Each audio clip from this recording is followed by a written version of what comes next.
Welcome to Monaco Mindset.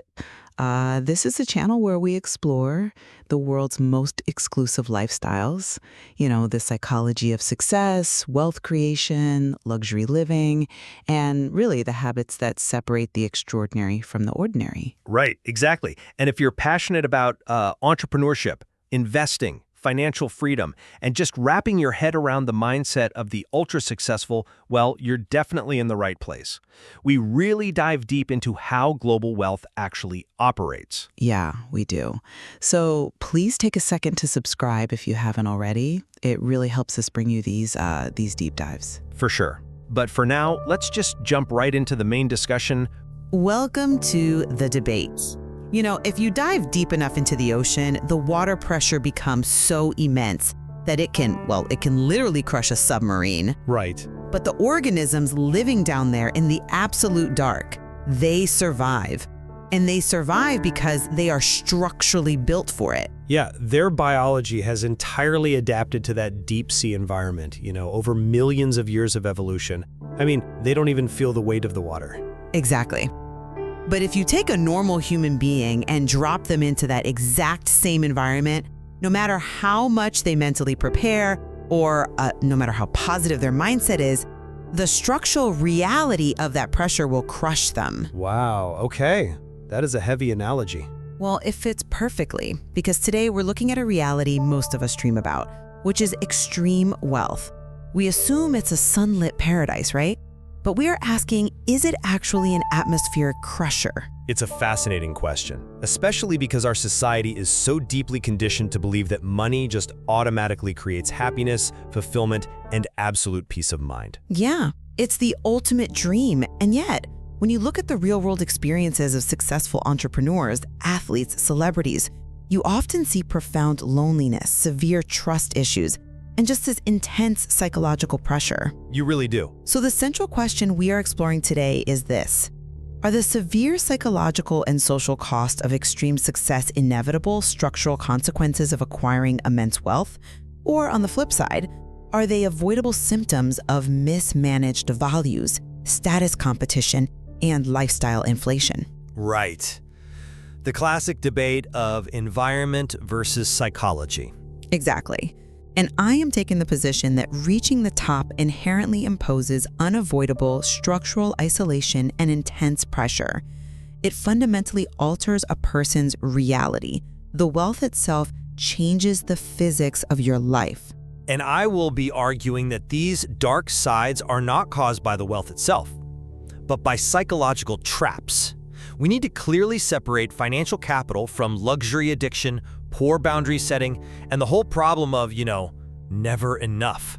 Okay. The suffering isn't in the money. It's in the behavioral choices people make when they get the money. Okay. Let's start with what happens to your immediate social circle the moment that money hits your bank account. Because acquiring massive wealth fundamentally alters your environment in ways that you cannot simply, good attitude your way out of. I think you can, actually. I really don't think so. I like to use the analogy of gravity here. Wealth is like mass. The larger your net worth, the stronger your gravitational pull. And you don't necessarily ask to pull people towards you, right? Physics just dictates that smaller objects fall into your orbit. Right. The pitches, the requests. Exactly. Pitches, loans, shifting dynamics. It distorts the motivations of literally everyone around you. I hear that, but look, gravity only pulls what is near it. That distortion you're describing, it's largely a byproduct of participating in the visibility of wealth, not the capital itself. The visibility? Yes. That's the gravity of celebrity culture, of social media influence, of intentionally broadcasting your net worth. If a wealthy person simply opts out of keeping up appearances, if they live quietly and don't signal their wealth, that gravitational distortion practically disappears. Oh, come on. I think the idea of the stealth wealth billionaire is mostly a myth once you reach a certain threshold of success. A myth? How so? Well, if you build a massively successful company or if you sign a major sports contract, your wealth is a matter of public record. You cannot hide it. But even if you could perfectly hide it from the public, you can't hide it from the people closest to you. Sure. And that internal friction remains. Let's make this concrete. Think about your own best friend. Imagine suddenly making 100 times our salary. Who pays for dinner tonight? Well, I mean, you can just alternate or split it like you always did. But can you really? I mean, think about it. If you split it, you are sitting there watching your friends stress over a $50 bill that you make in literal milliseconds. Okay, yeah. That feels cruel. But if you pay for every dinner because it's nothing to you, the friendship inevitably changes. It becomes a patronage. I think you're overstating the fragility of real friendships. Let's push it further then. If your best friend is struggling to pay for their mother's medical bills and you have the liquidity to solve that problem in 3 seconds from your phone, the dynamic is permanently altered. Right, that's a tough situation. It's impossible. Either you pay it and introduce a massive debt of gratitude that corrupts the equality of the friendship, or you withhold it and introduce silent resentment. Wealth forces you to make decisions that alienate you. That is a structural reality. Wait, let's actually play out that medical bill scenario for a second, because I think it proves the exact opposite point. Really? The opposite? Yes. What you are describing there is a failure of boundaries and emotional communication, not a failure of wealth. Yes, the wealthy individual has to navigate that uncomfortable scenario, but healthy, equal relationships can absolutely survive the introduction of capital if both parties have immense emotional maturity. But that's placing an impossibly high burden on everyday human relationships. You're demanding that everyone in your life suddenly become a Zen master of emotional regulation just because you got rich. Not everyone, just the people you choose to keep in your inner circle. Look, the reason a lot of wealthy people end up isolated is because they surround themselves with an entourage of dependents rather than peers. Well, sure. They use their money to control their environment, right? To never be challenged and to smooth over every conflict. That naturally repels people who want authentic, equal connections. So it's their fault they're isolated. I'm saying it is a psychological choice to buy a friend's loyalty or to assume everyone is out to get you. If you curate your circle based on shared values rather than shared lifestyle access, genuine relationships are entirely possible. Curating your circle is doing a lot of heavy lifting in that sentence. Curating that circle requires an exhausting amount of vetting. You are essentially admitting that the wealthy person must constantly play defense. I wouldn't call it defense. I'd call it... They have to analyze every interaction.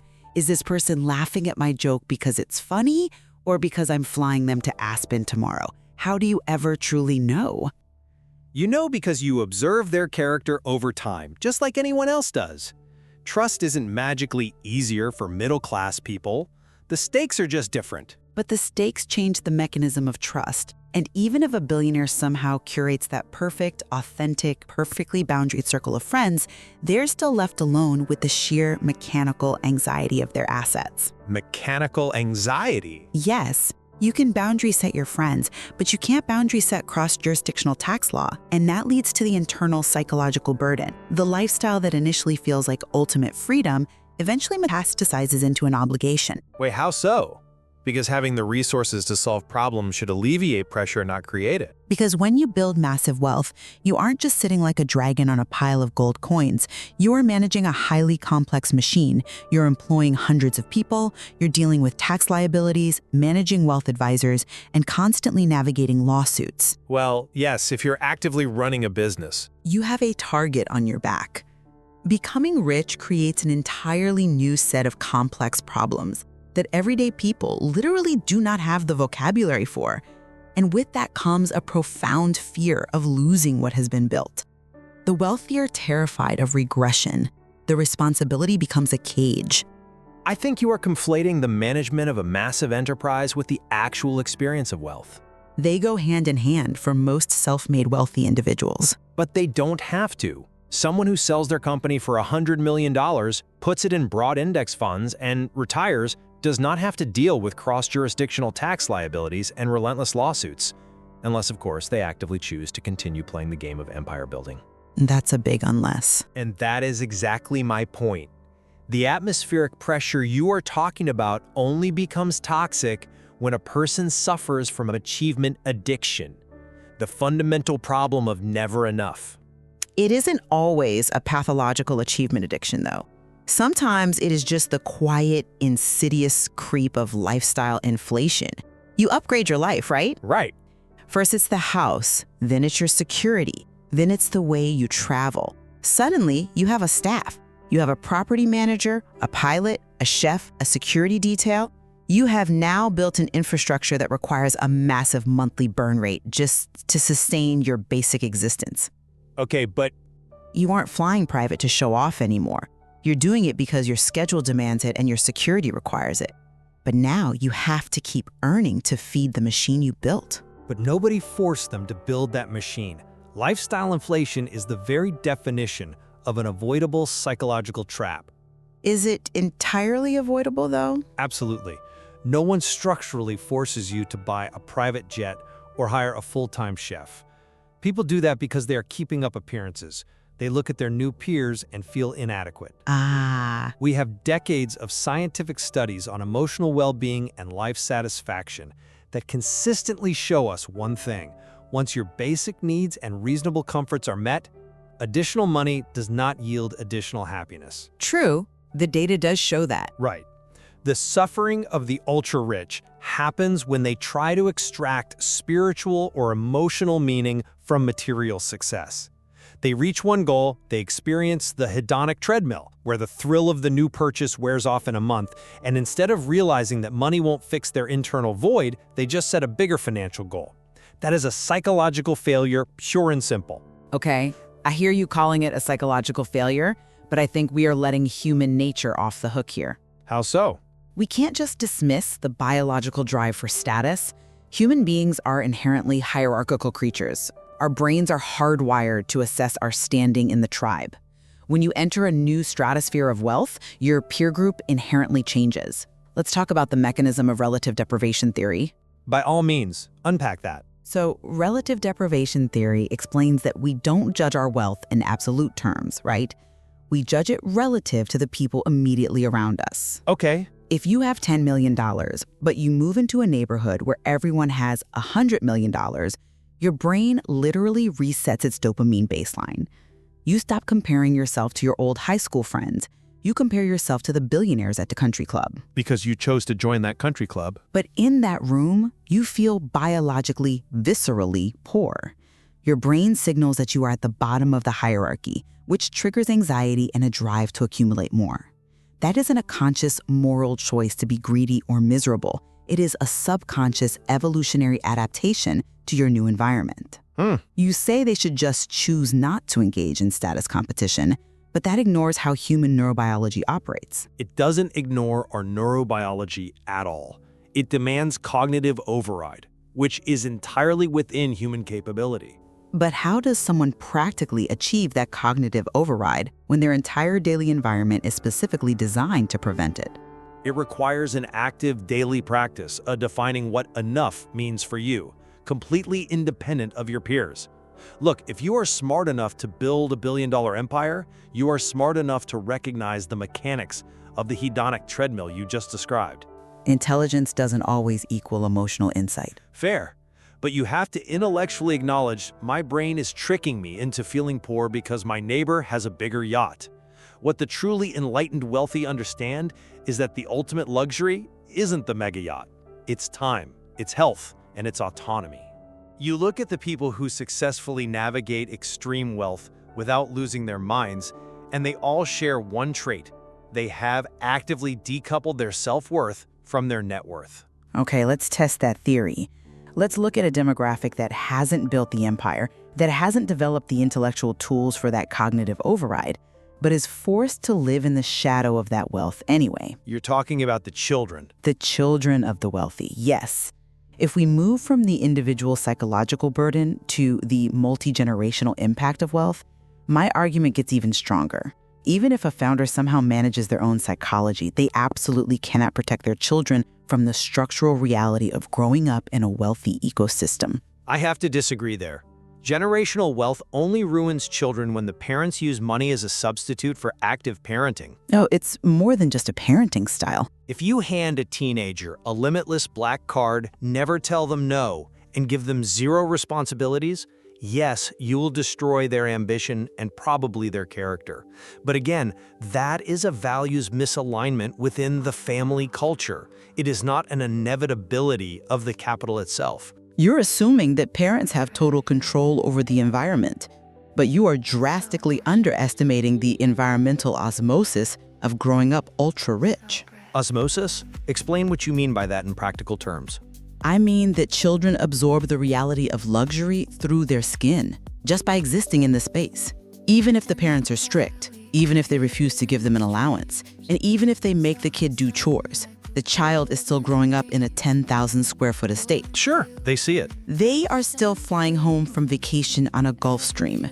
They still fundamentally know that the trust fund exists and that they will never actually starve. You cannot artificially manufacture the fear of starvation. No, you can't. Exactly. And without that friction, they are structurally deprived of the mechanisms that create character. They don't have to fight for survival. And then they go out into the world, and their peers know exactly who they are.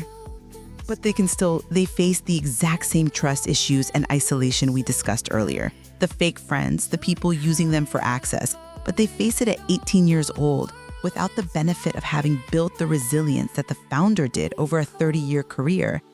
Finding true purpose becomes incredibly difficult when your survival is guaranteed and your identity is totally eclipsed by your parents' shadow. That purpose does not have to be forged in the fires of financial desperation? Go on. We have this incredibly romanticized notion in our society that suffering, poverty, and the fear of missing rent are the only valid crucibles for human character. That is simply not true. A family can redefine success away from financial survival and move it toward intellectual contribution, philanthropy, or artistic excellence. But how do you enforce that drive without necessity? I mean, humans are famously lazy without necessity. Through family culture. If a family establishes a purposeful legacy, where the wealth is explicitly viewed and taught as a responsibility to society rather than a personal slush fund, the children can grow up with immense drive. That's a lot of pressure too, though. Maybe.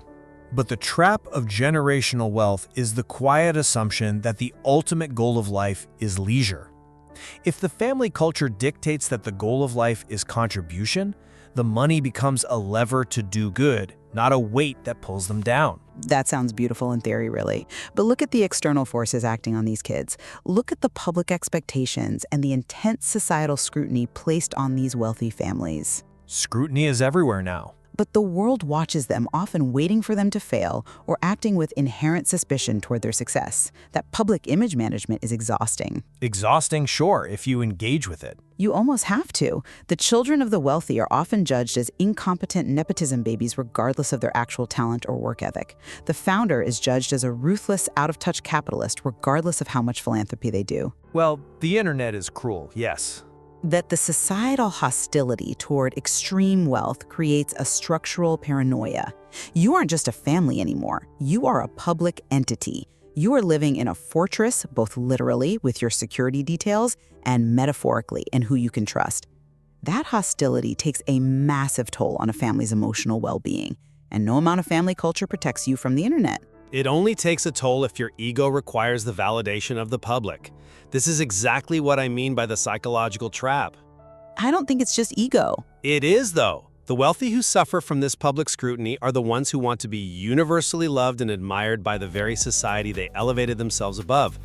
But true freedom, the ultimate actual promise of wealth, is the freedom to absolutely not care what the public thinks.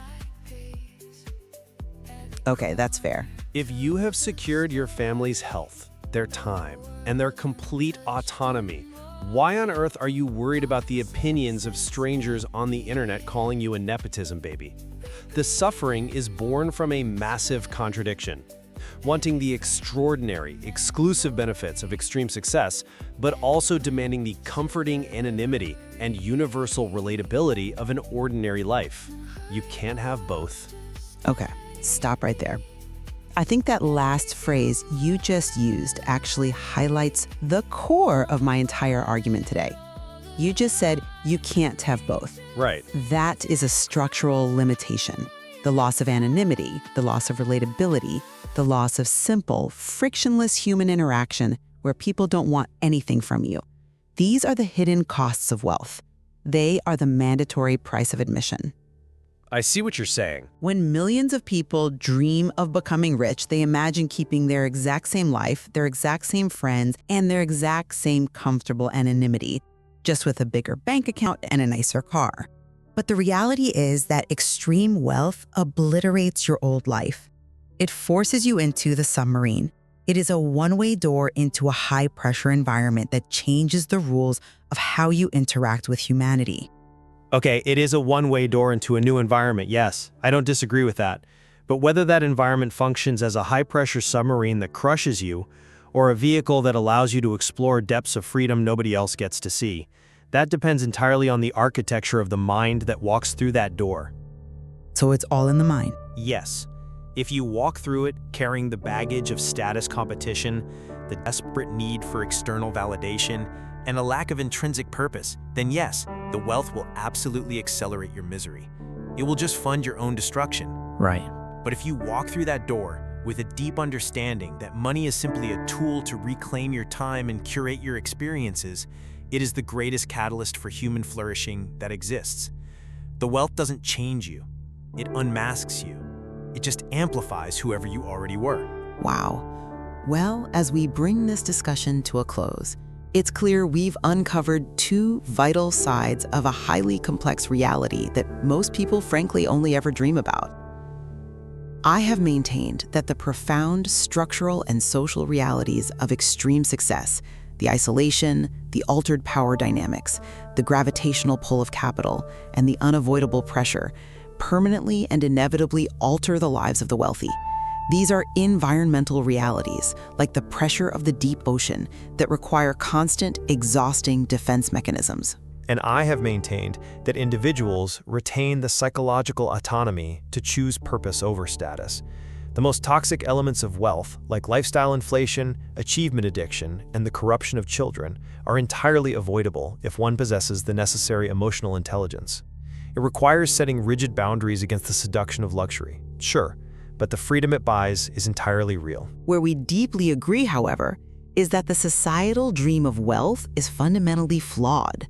The pervasive public belief that acquiring a massive amount of money will automatically cure all your anxieties, create lasting happiness, and eradicate all human suffering, it's a dangerous illusion. It really is. Both of our perspectives reveal that the public vastly underestimates the heavy consequences of extreme success. Absolutely. Whether it's the inevitable structural pressures you described or the psychological traps I detailed, the reality of wealth is incredibly complex.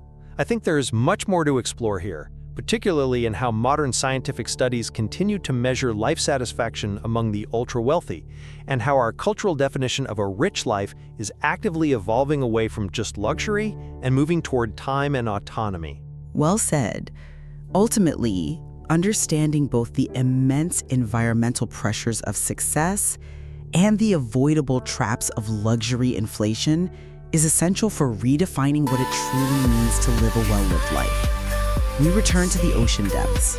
Some will inevitably be crushed by the immense pressure of the deep, unable to withstand the structural weight of the environment they actively sought out. But perhaps, with enough psychological engineering and unyielding relational boundaries, others can design a vessel strong enough to navigate the dark, discovering a kind of freedom and autonomy that exists nowhere else on Earth. It leaves us to wonder, if you were handed the keys to that submarine tomorrow, would you really be ready for the pressure?